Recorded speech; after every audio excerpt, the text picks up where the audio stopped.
Hey everybody, Bandicoot Commando here, and welcome back to Marvel Rivals.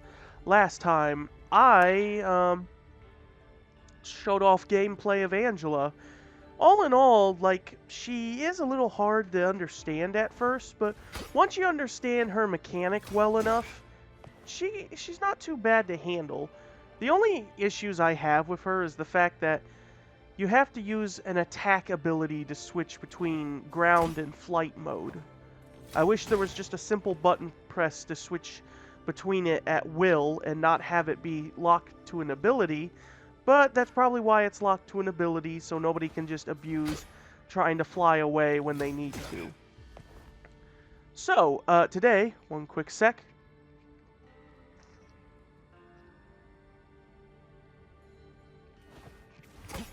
That's better. Today, we are going to read some lore stories. Or, in this case, we're going to read Angela.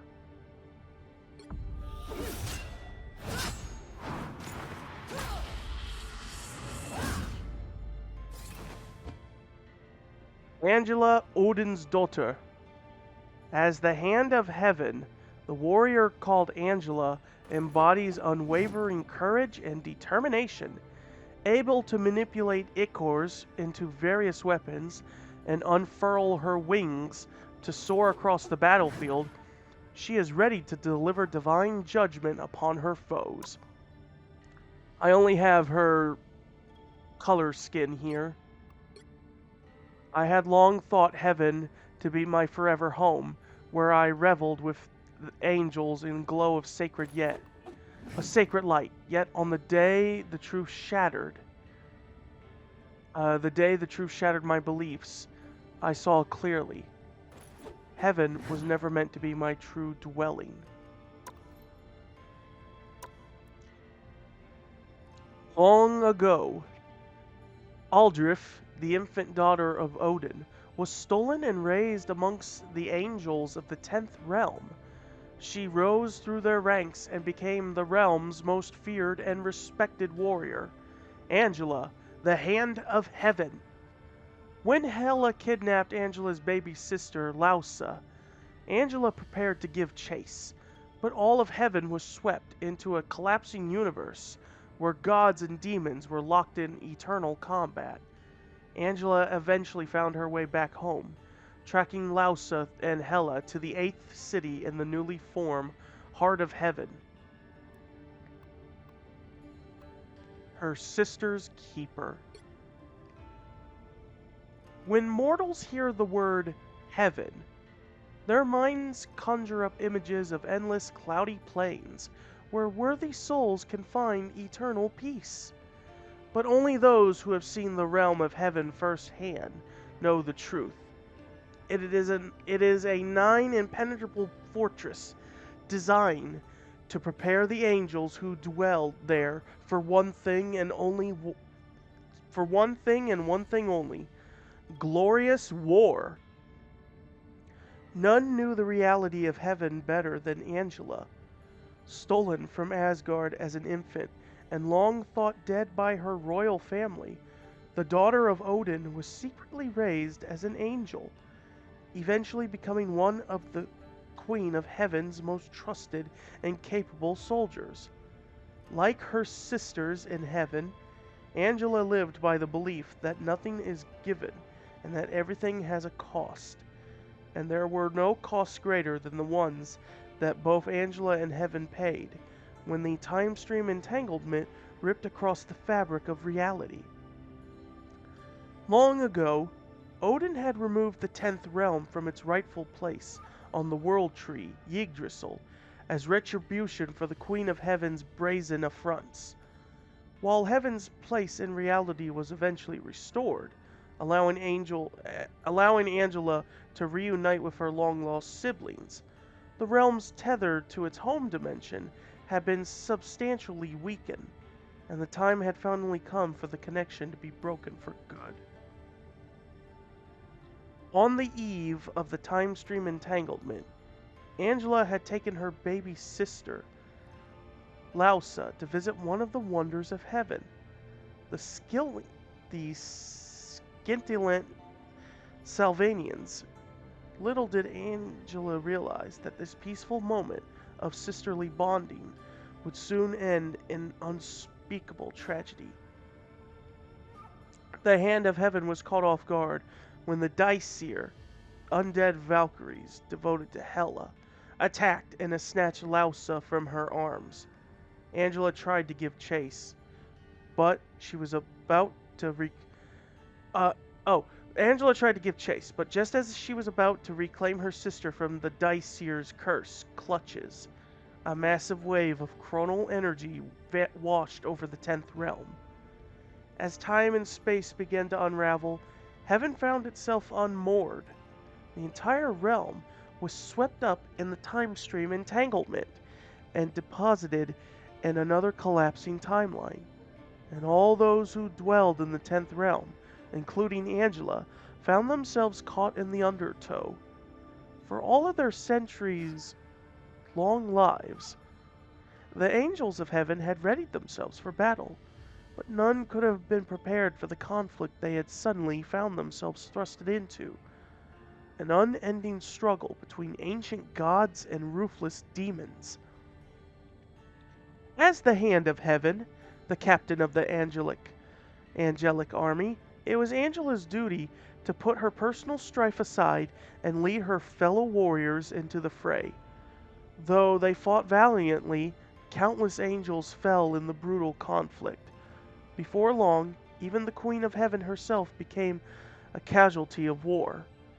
As next in line for the throne, Angela reluctantly ascended to rule the 10th realm, and though she wished to avenge her fallen sisters of heaven, the fate of her real sister, Lausa, had never left her mind. She blamed herself for the child's disappearance, and was determined to repay the debt she owed. Angela vowed that she would do whatever it took to find Lausa, even if it meant abandoning the confrontation at hand to scour every realm across every reality for the lost child. Fortunately, during her time on the battlefield, Angela had struck up an allegiance with the Queen of Limbo, a powerful mutant sorceress. With a wave of her hand, the Queen of Limbo could summon portals that bridged the gap between dimensions. Thanks to her, Angela was able to return to her own dimension and resume her search for Lausa and for the vile witch who had dared to steal her away.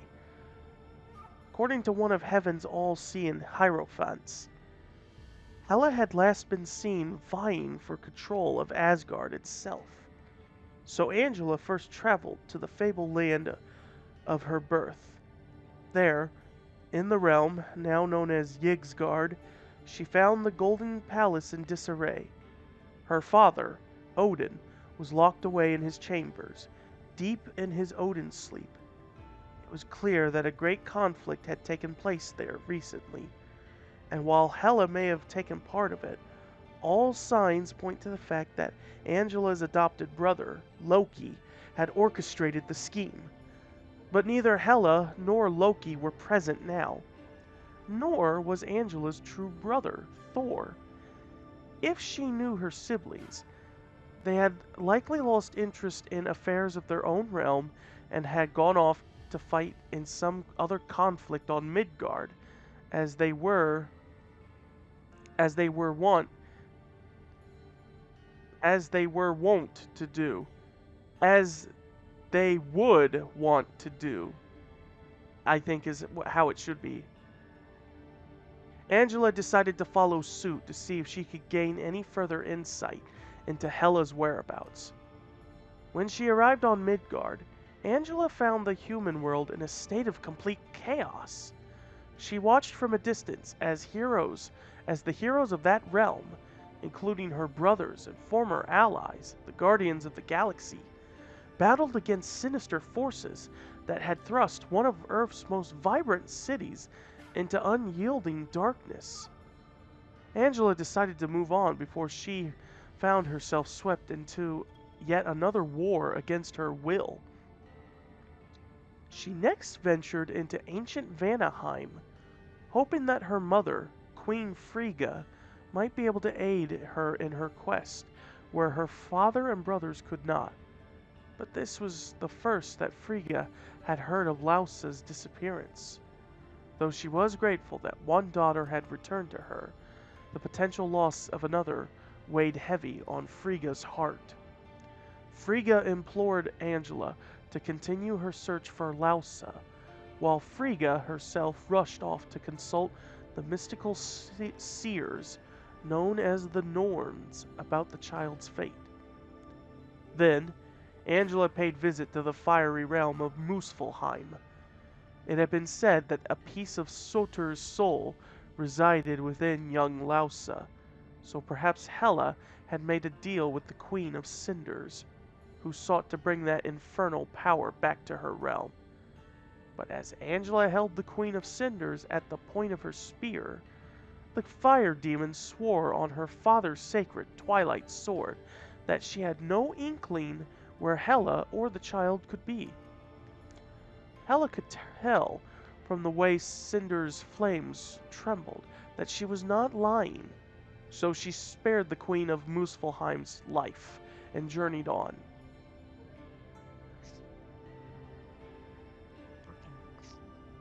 Angela's voyage across the realms continued, taking her to the icy peaks of Jotunheim. Though King Lothi had no information to share regarding Hela or Lausa, Angela still enjoyed slashing her way through his battalion of frost giant guards nonetheless. In the mountain tunnels beneath Nidavellir,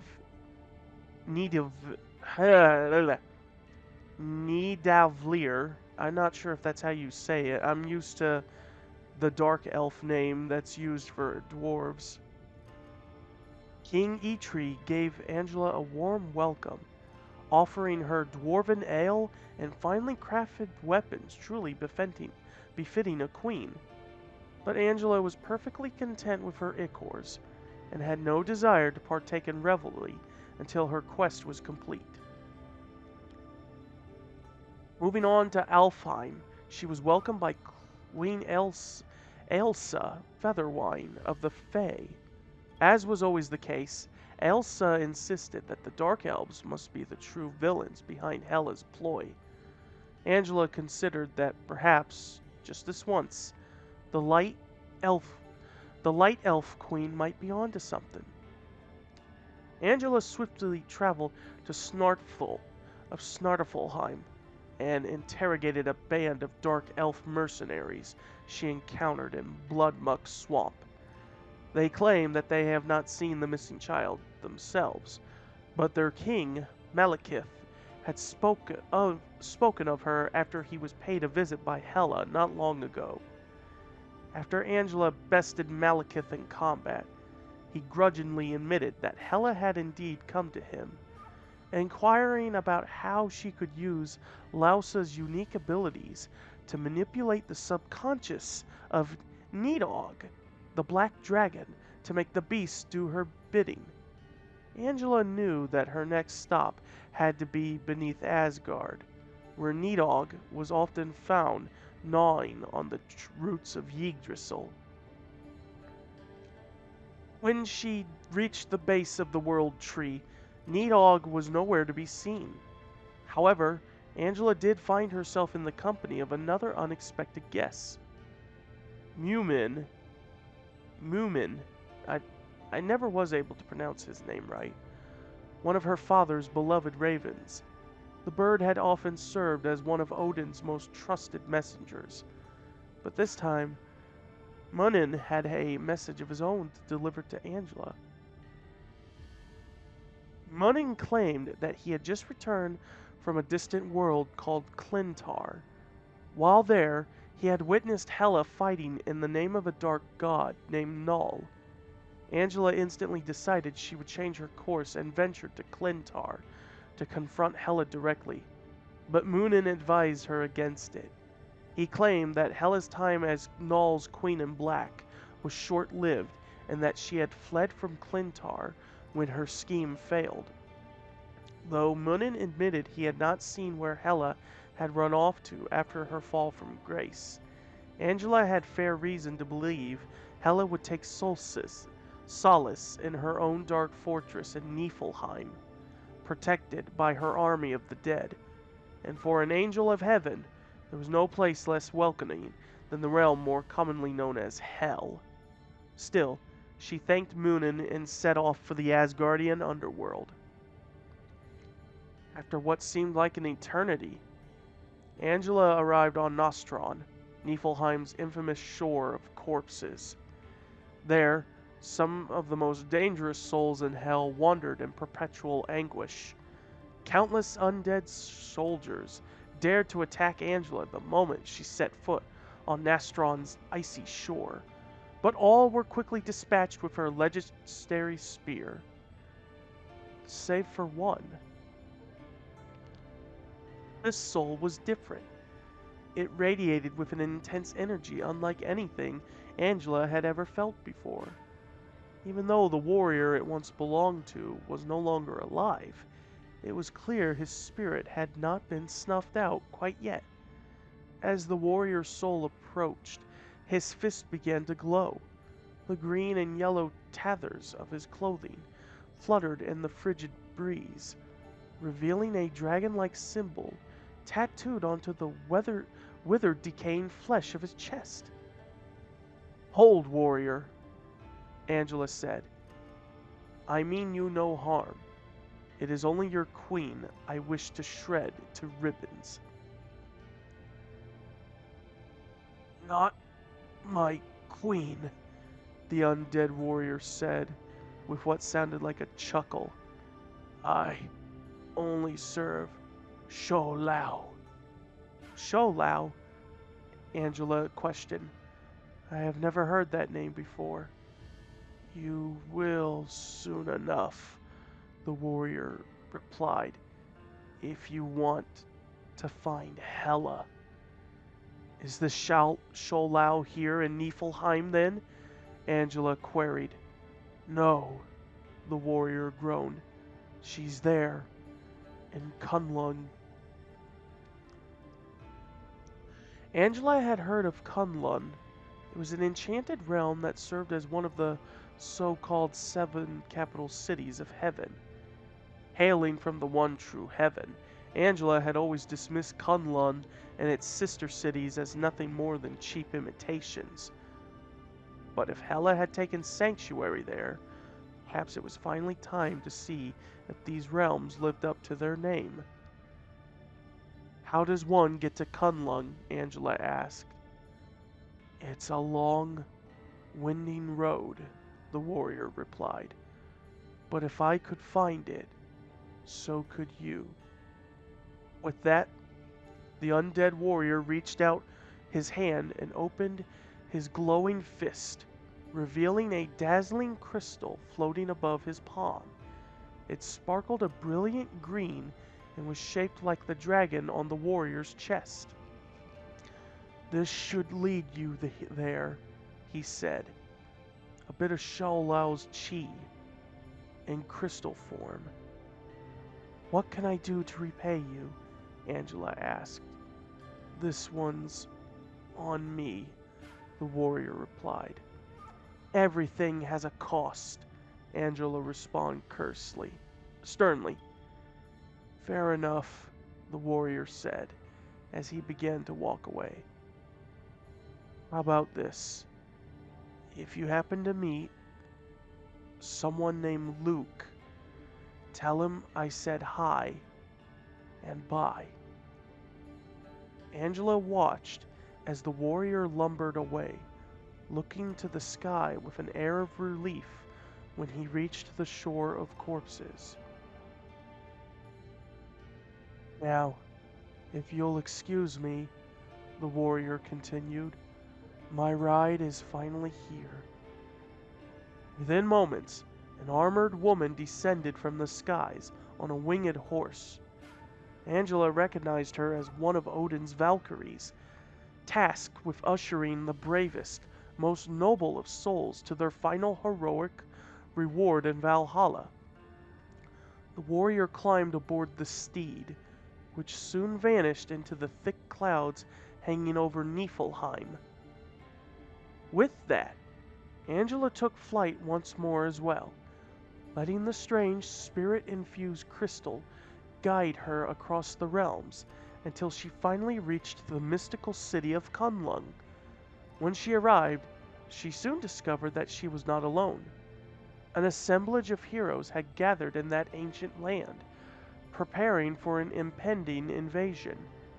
Among the champions, Angela spotted someone vaguely familiar, a man who wore green and yellow and had a dragon emblem on his chest, the same symbol sported by the undead warrior she encountered in Hell.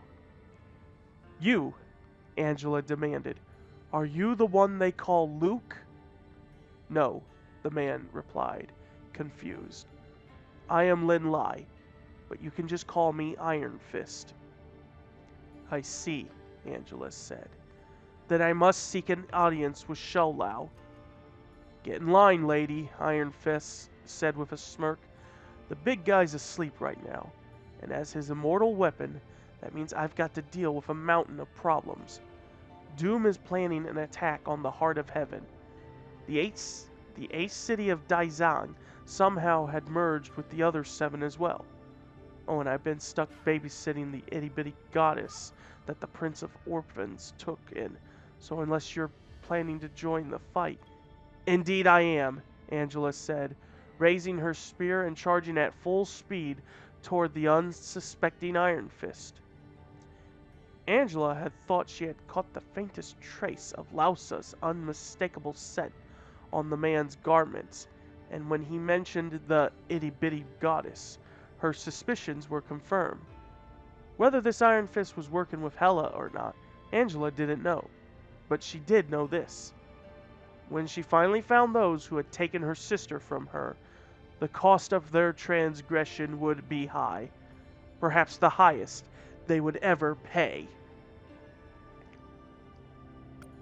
Alrighty then, that is Angela's lore story. I'm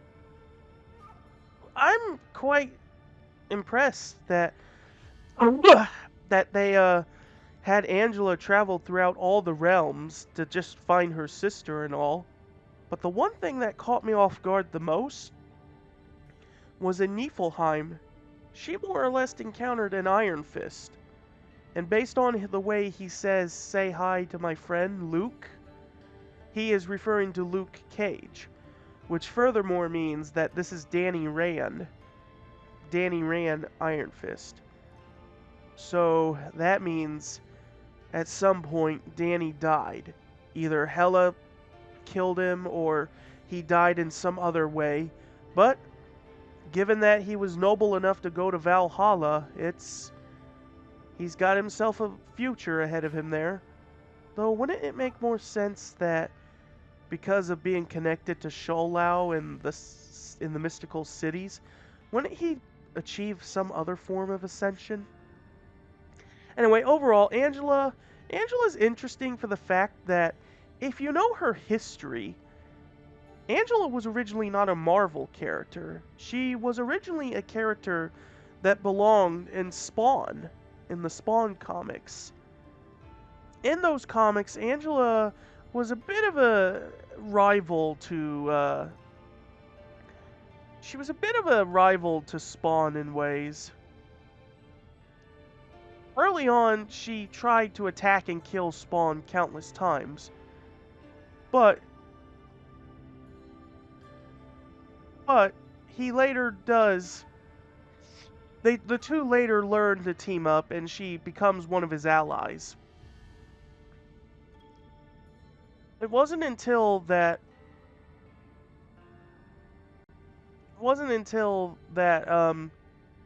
when it came to her coming over into the Marvel universe.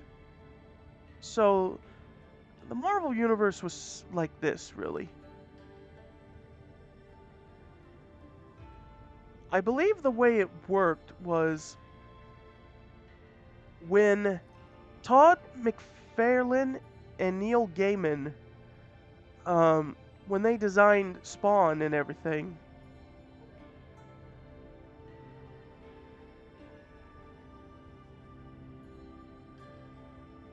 let's see. while while McFarlane agreed that Gaiman had creator rights to the characters, he would claim that his work, though, had been work for hire, and that McFarlane owned all of his co-creations entirely. But McFarlane also refused to pay Gaiman for the volumes that he had republished and kept in print, which led to him to Gaiman trying to would file a lawsuit and won a judgment against him for the rights due any creator. It wasn't until around 2012 that McFarlane and Gaiman would settle the dispute, and he gave full ownership of Angela over to Gaiman. From there, Gaiman would return to Marvel and brought Angela with him.